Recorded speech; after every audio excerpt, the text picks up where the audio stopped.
Chers amis téléspectateurs, bonjour. Ce vendredi 3 novembre 2023, c'est l'heure de la revue de presse sur Marisa TV. Mais en attendant, une goutte de pub.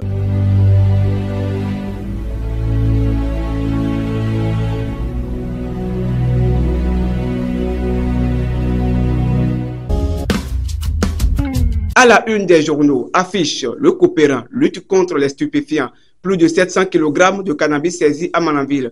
Quant au Monde Info, dynamisme du DG Pascal à la NIP. La NIP corrige gratuitement les erreurs qui ne sont pas du fait des citoyens.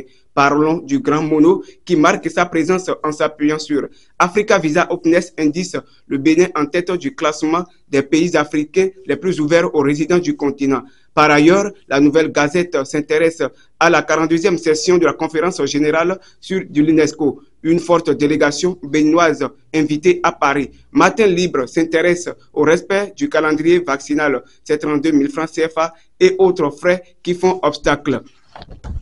Barika Info. De par sa présence écrite, engagée pour le social, la BCF œuvre pour le développement des zones frontalières.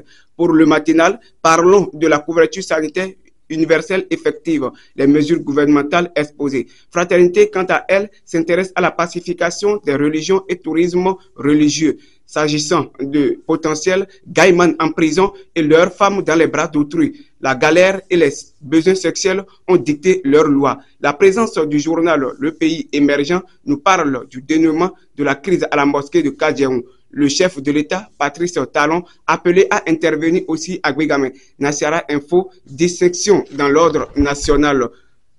L'honorable Robert Gbian élu sur le toit des valeurs républicaines. Quant au Visa Info, il se focalise sur la gestion approximative de certaines fédérations sportives. Le ministre Dato doit se méfier du football béninois. Nord-Sud, Bénin, Porte Nouveau. 6,5 milliards pour 2024. Dynamisme Info, dans son dynamisme, s'intéresse à l'acte adultère à la charge d'un élu à Wenhi.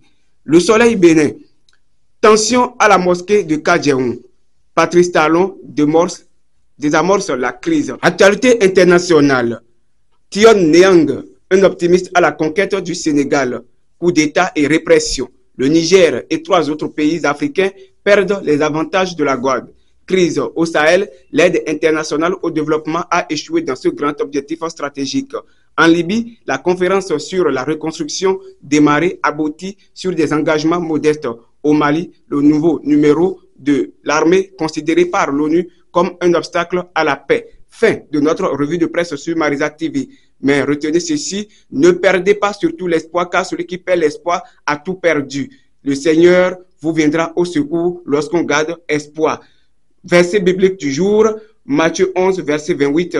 Venez à moi, vous qui êtes fatigués, et je vous donnerai le repos. Soyez abondamment bénis et que ce vendredi vous soit fructueux. Merci pour nous avoir suivis sur Marisa TV. À lundi.